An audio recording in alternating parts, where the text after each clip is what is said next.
Olá, tudo bem? Meu nome é Eduardo, sejam bem-vindos a mais um vídeo do canal do Professor Estrada. Nós temos vídeos diários, exceto às quartas-feiras, sendo que às terças-feiras nós temos uma live para tirar dúvidas de matemática. Portanto, se você não quer perder todos os benefícios que este canal lhes oferece, inscreva-se, clique no sininho para não perder as novidades, curta o vídeo, compartilhe para que mais pessoas possam saber desse nosso projeto aqui e mais gente possa ser ajudada. Antes de começar o vídeo de hoje, gostaria de um esclarecimento. Hoje, terça-feira, seria o nosso dia em que nós normalmente faríamos uma live. Mas hoje, na verdade, estou soltando o vídeo de ontem e o vídeo de hoje, que seria a live, eu pretendo fazer amanhã, quarta-feira, excepcionalmente nesta semana, pois como hoje é o dia de carnaval, eu acredito que poucas pessoas aí vão querer assistir a live hoje, né? Bom, então vamos para a aula de hoje. Hoje nós estamos aí na nossa aula 100, pessoal. E isso também é um motivo de um agradecimento especial a vocês e que nós já chegamos na nossa aula 100, sendo que nós temos mais do que 100 aulas até no canal, pois algumas aulas eu fiz em mais de uma parte. Portanto, totalizando aí todas as aulas, deve ter mais do que 110 aulas no nosso canal. Mas, enfim, formalmente nós temos hoje a nossa aula 100 e isso é um motivo de comemoração para mim e acredito que para vocês também, pois eu acredito que esse projeto ajuda vocês também. Bom, então nós estamos estudando a equação do segundo grau. Na aula de ontem nós estudamos a fórmula de Bhaskara, que é uma fórmula resolutiva, principalmente quando a equação do segundo grau ela é completa, ou seja, ela tem todos os coeficientes não nulos. Quando ela é incompleta, nós temos outros métodos resolutivos. Um detalhe, pessoal, gostaria de deixar um comentário com vocês aqui, que é o seguinte. Bhaskara, ele viveu aí aproximadamente por volta do século XII, na nossa era, né? E neste momento ele escreveu um livro chamado Lilavati, né? Não sei exatamente como é que se pronuncia, mas esse era o nome da filha do Bhaskara, ok? Então ele teve uma filha e deu o nome aí do livro em homenagem à filha. E nesse livro ele reuniu, por isso é que ele se tornou famoso, pois ele acabou reunindo muito da matemática hindu da época, que era um acúmulo de toda a matemática antiga, né? O que se conseguiu acumular ao longo dos tempos. Muita matemática provavelmente e com certeza foi perdida ao longo dos séculos aí. Mas ele conseguiu condensar isso num livro que ficou muito famoso aí. Recebe esse nome aqui. Isso no século XII da nossa era. É por isso que hoje, em homenagem ao Bhaskara, nós chamamos essa fórmula que nós estudamos da equação do segundo grau de fórmula de Bhaskara. No entanto, é importante ressaltar que os métodos resolutivos para a equação quadrática, equação do segundo grau, eles já eram conhecidos desde muito tempo atrás. Por volta do ano 2000 a.C., portanto, mais de 3.000 anos antes de Bhaskara, métodos resolutivos, tanto aquele de completamento de quadrados, que nós vimos que é o que leva a fórmula de Bhaskara, quanto o método de substituição, que nós não vimos, mas que é possível também, não é difícil, né? Esses métodos eles já eram conhecidos dos babilônios, né? Por volta do ano 2000 a.C. Caminhando um pouco a mais aí, por volta do século V a VI aí, antes de Cristo, nós temos a escola pitagórica, representada aí na figura de Pitágoras. E também os pitagóricos conheciam também fórmulas resolutivas aí e métodos resolutivos para a equação do segundo grau. O desenvolvimento algébrico, nesta época de Bhaskara, ele já começou a existir um pouquinho maior. Portanto, justamente por conta desta generalização que Bhaskara colocou aí, né, nesse livro, é que se acredita a ele. Mas, de fato, nós temos história mais antiga aí, que são pessoas anteriores a Bhaskara, que realmente foram os criadores, né? Enfim, os que pela primeira vez idealizaram esse método aí da resolução da equação do segundo grau, né? Então é importante isso aí, nós acabamos atribuindo aí um nome de fórmula de Bhaskara. De uma certa forma, Bhaskara acaba ficando com um crédito que a rigor não lhe pertence, pois a rigor mesmo não foi ele que de fato idealizou aí a fórmula, mas com certeza ele teve um mérito, nós temos que reconhecer também. Então aqui, pessoal, só para formalizar, então nós temos aqui os babilônios por volta de 2000 a.C. e os pitagóricos por volta de 600 a.C. Então eles já conheciam os métodos resolutivos aí para equação do segundo grau, para resolução aí da equação do segundo grau. E isso é interessante porque muitas vezes, pelo fato de se chamar fórmula de Bhaskara, muitos pensam que foi Bhaskara quem descobriu essa fórmula, né? Quem descobriu esse método que nós estudamos na aula passada, mas isso não é verdade, ok? E isso com a maioria dos nossos, do conhecimento aí, né? Vamos pegar um caso mais atual aí, a invenção do cálculo, né? Invenção do cálculo diferencial e integral em matemática se acredita a Newton, Isaac Newton e Leibniz. Porém, o desenvolvimento do cálculo tem muita coisa antiga, né? Que foi feito um desenvolvimento. É claro que Newton e Leibniz, de uma certa forma, foram responsáveis aí por formalizar e por avançar ainda mais no estudo do cálculo. Porém, muita coisa já havia sido construída até aquele momento, né? Nós temos que ter sempre a noção, pessoal, de que o conhecimento matemático, e em geral, o conhecimento em outras áreas também, ele é um conhecimento que vai crescendo, cada um, né? Cada estudioso ali, cada cientista vai dando a sua contribuição e com isso vai se formando o conhecimento, vai se erguendo um edifício, né? Cada um vai pondo um tijolinho e aí o conhecimento vai crescendo, né? E muitas vezes o que acontece é que a pessoa que pôs o último tijolinho somente é que acaba ficando com o crédito de toda aquela construção, mas cada um tem a sua importância aí, ok? Bom, então isso é importante para a gente ter essa noção, né? Essa sensibilidade para perceber isso aí. Isso é um conhecimento que pode ser aplicado em várias situações, em vários campos do conhecimento. Bom, então, pessoal, na aula de hoje, nós vamos resolver algumas equações de segundo grau utilizando a fórmula de Bhaskara. Aqui nós vamos resolver essas duas equações aqui. Então, a primeira equação, x² menos 8x mais 15 igual a zero. Bom, a primeira coisa, pessoal, é identificar os coeficientes. Então, nós temos A, B e C. Bom, o A é o coeficiente que multiplica o x², portanto, 1. O B é o coeficiente que multiplica o x, portanto, menos 8. E o C é o termo independente, no caso aqui é 15. Bom, uma vez identificados os coeficientes, nós partimos para o cálculo do delta, o discriminante. Então nós vimos na aula de ontem que delta é igual a b² menos 4ac. Bom, aqui, portanto, nós temos o seguinte, que delta é b ao quadrado.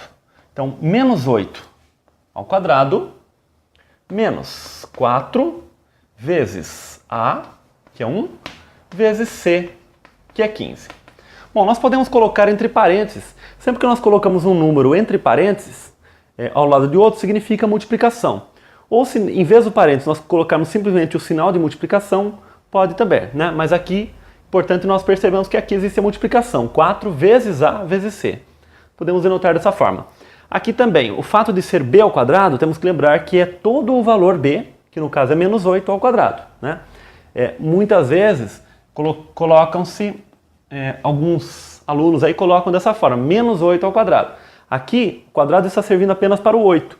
Quando nós colocamos assim, o quadrado está servindo para o b, e de fato é o que nós queremos, b ao quadrado. Portanto, importante os parênteses aí, tá? Bom, então aqui nós temos menos 8 ao quadrado. Número negativo ao quadrado vira positivo. 8 ao quadrado é 64. Nós vimos na aula de potenciação. Volte para o início do curso, caso você não se lembre. 4 vezes 1 vezes 15 é 4 vezes 15, que é 60. E isso resulta 4. 64 menos 60 é 4. Agora nós temos as raízes. X igual a menos b, mais ou menos raiz de delta, sobre 2a. Então a fórmula de Bhaskara o que é? Nós temos o delta e temos o valor de x, tá? Na verdade nós poderíamos colocar diretamente o delta aqui, mas é costume nós primeiro calcularmos o delta separadamente. Inclusive eu vou explicar o porquê disso mais para frente da aula, tá? No final da aula de hoje vou explicar o porquê que é interessante nós primeiro calcularmos o delta, mas teoricamente nós poderíamos calcular direto aqui o delta na raiz aqui, mas acaba ficando mais organizado também nós calcularmos antes o delta separado, tá? Aqui nós substituímos os valores. Menos b, menos, temos que tomar cuidado que é menos b, e o b é menos 8, então fica menos 8, ou seja, menos b. Mais ou menos, raiz de delta, que é 4, raiz de 4, dividido por 2 vezes a, e o a é 1. 2 vezes 1. Olha, aqui vou escrever só o pontinho, né? Poderia escrever o parênteses também. Estou variando até para vocês entenderem melhor isso aqui e terem essa flexibilidade também. Aqui, menos 8 vai dar 8, mais ou menos 2, dividido por 2. 2 vezes 1 é 2. Raiz de 4 é 2. Bom, agora nós podemos fazer o seguinte, pessoal. Nós podemos fazer uma divisão aqui, fazer dessa forma. Nós temos dois casos aqui, 8 mais ou menos 2 sobre 2. Neste momento nós fazemos a divisão em casos.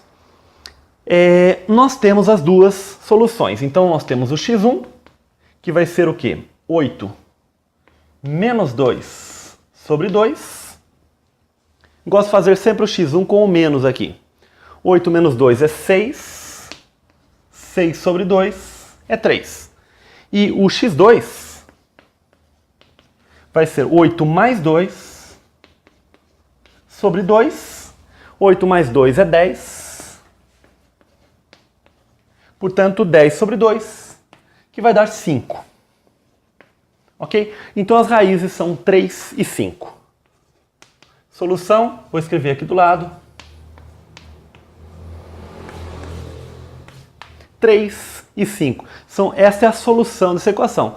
Lembrando que nós estamos resolvendo nos números reais aí. Tá? Vamos para mais um exemplo aqui.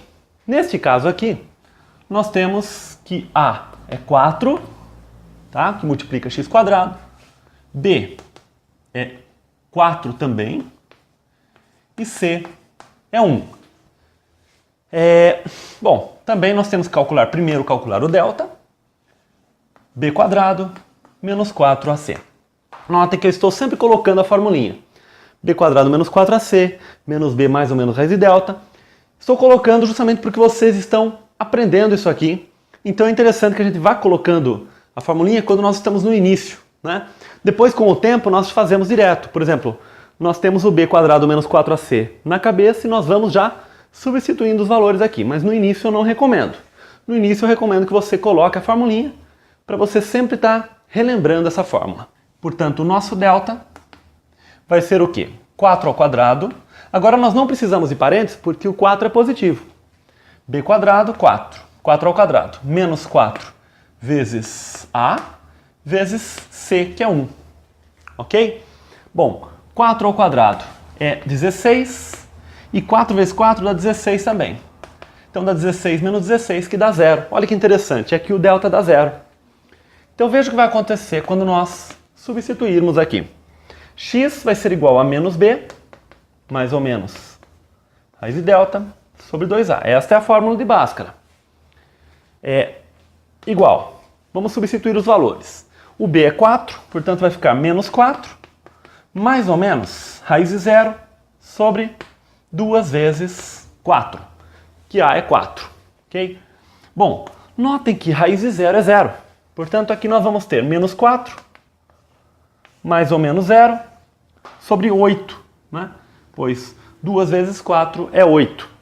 Agora notem o seguinte, que somar 0 ou subtrair 0 dá na mesma.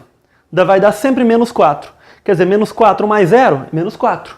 E menos 4 menos 0 também dá menos 4.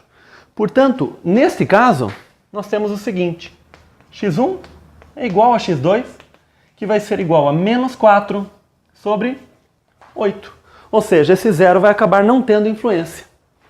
Porque as duas raízes, então, aqui vão ser iguais. Menos meio, tá? Então, nosso conjunto de solução é menos meio. Na aula retrasada, nós já comentamos o seguinte. Quando o conjunto de solução tem uma única raiz, no caso da equação do segundo grau, não significa que a equação só tem uma raiz. Significa que ela tem duas raízes iguais. Nós dizemos, portanto, aqui que menos meio é uma raiz dupla, ou uma raiz de multiplicidade 2. Né?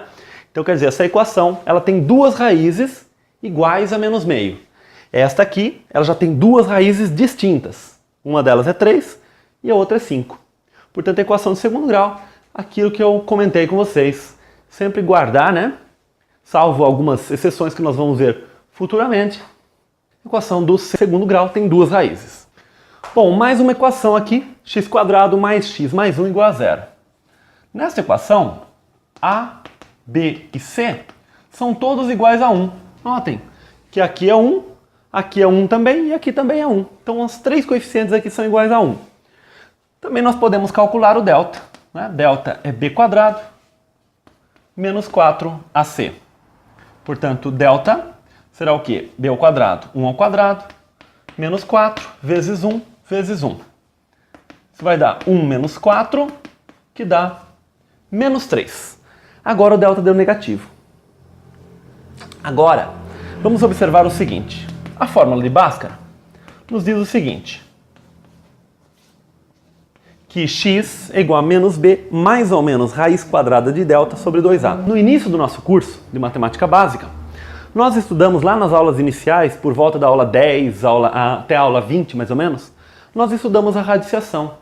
E nós comentamos que a raiz quadrada, né, na verdade qualquer raiz de índice par, não pode ter o radicando negativo caso se queira uma raiz real, né? Quando nós trabalhamos com os números reais. Futuramente nós vamos ver outras situações, outro conjunto numérico, para ser mais preciso, em que nós vamos permitir que o radicando seja negativo mesmo nesses casos. Mas, por enquanto, trabalhando nos números reais, não existe uma raiz quadrada, em particular, de um número negativo. É claro, né? Pois tanto um número positivo quanto um número negativo ao quadrado dão sempre positivo, nunca vai dar um valor negativo. Isso quando nós pensamos nos números reais. Portanto, quando o delta dá negativo, nós vamos ter um radicando negativo. Então nós vamos estar furando aqui o fato desse valor aqui estar dentro dos números reais. Então, quer dizer, isso aí que não faz sentido dentro dos números reais, ter um radicando negativo. Portanto, quando o delta é negativo, não há raízes reais, né? Mesmo assim, nós podemos escrever o conjunto de solução. Claro, pois se não há raízes reais, lembrando que nós estamos resolvendo em R, então o conjunto de solução é o conjunto vazio, né? Nós podemos escrever assim ou assim. Eu gosto sempre de escrever das duas formas, inclusive porque nós vimos isso lá no início do curso, então é bom a gente sempre estar revisando, né, as formas de escrever o conjunto vazio também.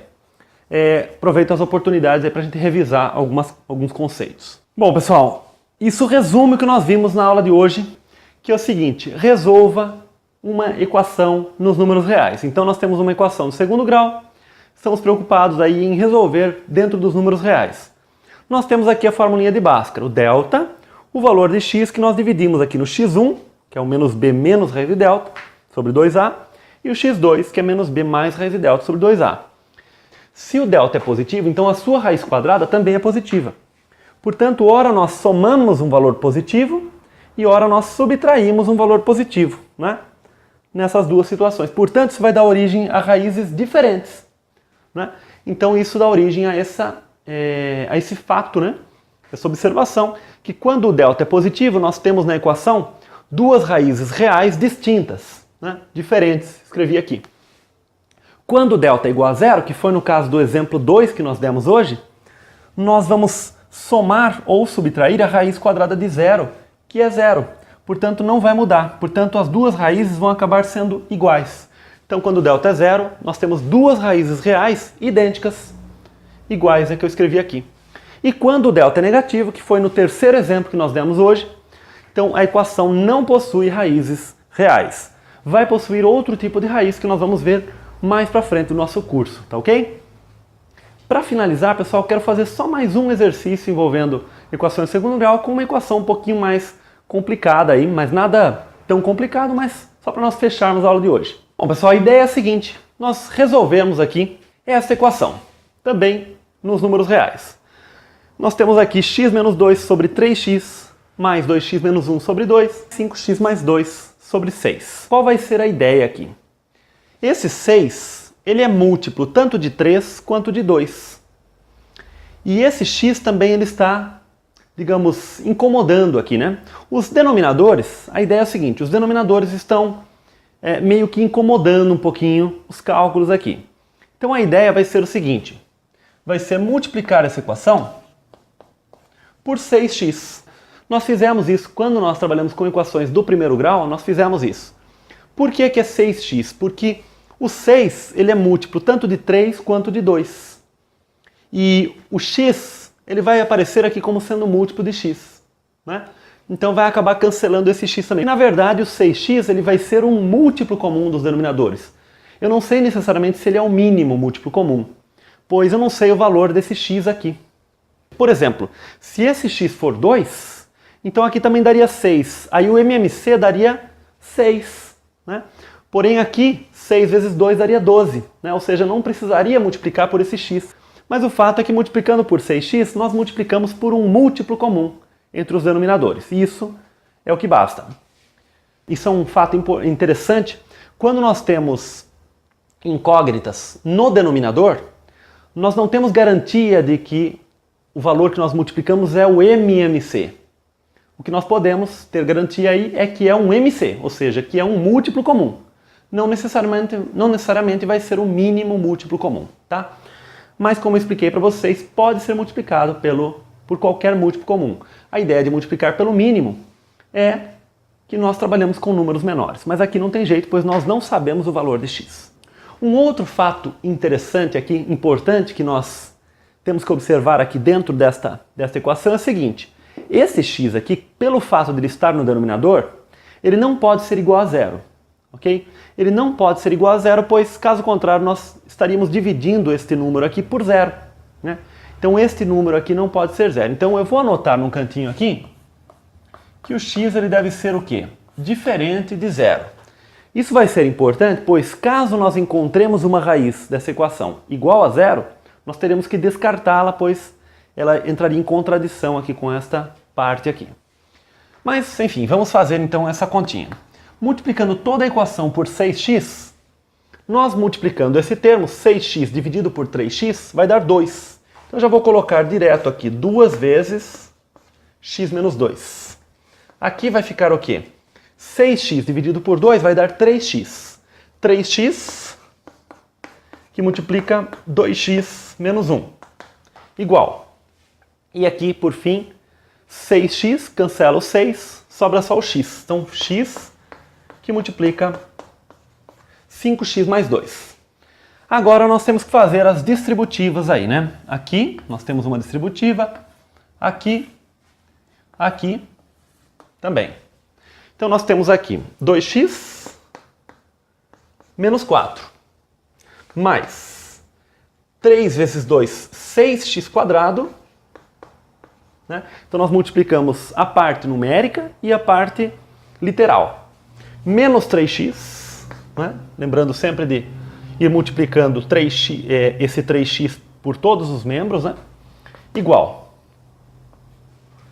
X vezes 5x vai dar 5x ao quadrado. E x vezes 2, 2x. Bom, agora a ideia é a seguinte. Como nós estamos diante de uma equação do segundo grau, a ideia é trazer todos os membros para a esquerda, para deixá-la na forma ax² mais bx mais c igual a zero, né? Por isso, quando nós estamos numa situação desse tipo, interessante é trazer todos os membros para o mesmo lado. No entanto, antes de trazer todos os membros para o mesmo lado, nós podemos ver se há alguma coisa que pode ser simplificada. E quando nós temos expressões grandes, é interessante que nós primeiro demos essa olhada, né? E aqui no caso, olha, batendo o olho, nós já vemos aqui que tem um 2x aqui e tem um 2x aqui. E esse 2x, né, como ele é um valor igual e está em lados opostos, ele pode ser cancelado. Por que ele pode ser cancelado? Pois quando nós trouxermos o 2x para cá, ele vai passar menos 2x. Então vai ficar 2x menos 2x. Então sempre que nós tivermos uma equação, elementos iguais em lados opostos, nós podemos fazer o cancelamento. Então, pelo menos já simplificou um pouquinho. Agora nós, continuando aqui, nós trazemos todos os membros para a esquerda. Então ficamos aqui com menos 4, mais 6x², mais menos 3x, menos 5x². Não é? Isso tudo ficou igual a 0. Agora nós vamos escrever essa equação na forma tradicional da equação do segundo grau. 6x² menos 5x² vai dar x², né? Agrupando os termos semelhantes. Então deu x². Menos 3x e menos 4. Igual a 0. Agora nós estamos diante de uma equação do segundo grau tradicional que nós já trabalhamos aí. Calcular o delta. Primeiro nós podemos determinar aqui os coeficientes A, B e C. A é 1, B é menos 3 e C é menos 4. Então o delta é B² menos 4AC. Portanto, o delta é menos 3 ao quadrado, menos 4 vezes A, vezes C. Então, nós temos aqui 9, né? Menos 3 ao quadrado é 9, lembrando que esse menos está entre parênteses. Agora, aqui tem que tomar cuidado pelo seguinte, 4 vezes 1 vezes 4, vamos esquecer do sinal por enquanto. 4 vezes 1, 4. 4 vezes 4, 16. Agora lembramos do sinal. Menos aqui com menos daqui dá mais. Então aqui vai dar o quê? Mais 16. Então aqui vai dar 25. Ok? Portanto, x igual a menos b mais ou menos raiz de delta sobre 2a. Substituindo os valores, vai dar menos b, ó, menos 3, mais ou menos. Raiz quadrada de delta, eu já vou colocar direto pelo espaço que está reduzido aqui. Raiz quadrada de 25 é 5. Então, mais ou menos 5 sobre 2 vezes a. E o a é 1. Eu já vou colocar direto aqui. 2 vezes 1. Igual. Menos 3 vai dar 3. Mais ou menos 5. Sobre 2. E daqui vai vir aqui o x1 e x2. Pelo fato do espaço ser pequeno aqui, já vou colocar direto. O negativo, 3 menos 5 dá menos 2. Menos 2 sobre 2, menos 1. 3 mais 5, 8. 8 sobre 2, 4. Então as raízes aqui são menos 1 e 4, e de fato ambas são diferentes de zero, portanto elas não contradizem esta fração aqui, essa razão, né? Portanto, o conjunto solução, menos 1 e 4. Okay? Então nós teríamos aqui o conjunto solução dessa equação, vou escrever aqui em cima, menos 1 e 4. Bom, pessoal, então a aula de hoje é isso. O que nós vimos hoje? Nós aplicamos a fórmula de Bhaskara na resolução de 4 equações. Nós vimos com relação ao delta, que é o discriminante, que quando ele é positivo nós temos duas raízes distintas. Quando ele é igual a zero nós temos duas raízes idênticas. E quando ele é negativo nós não temos raízes reais. É justamente por esse critério que o delta estabelece que é interessante calcular o delta antes, separadamente, antes de colocar aí na fórmula de Bhaskara, tá? Por isso que a gente costuma fazer o cálculo do delta separadamente, tá? Para tirar esse tipo de conclusão. Bom, pessoal, espero que vocês estejam gostando, que estejam entendendo. Isso aqui é um assunto muito importante, costuma cair muito aí em provas, acaba sendo uma base para muitos outros aí, muitas resoluções aí, provas e concursos, né? Vestibulares e concursos, costuma cair muito esse assunto, tá bom? Então, um grande abraço, até o próximo vídeo, tchau!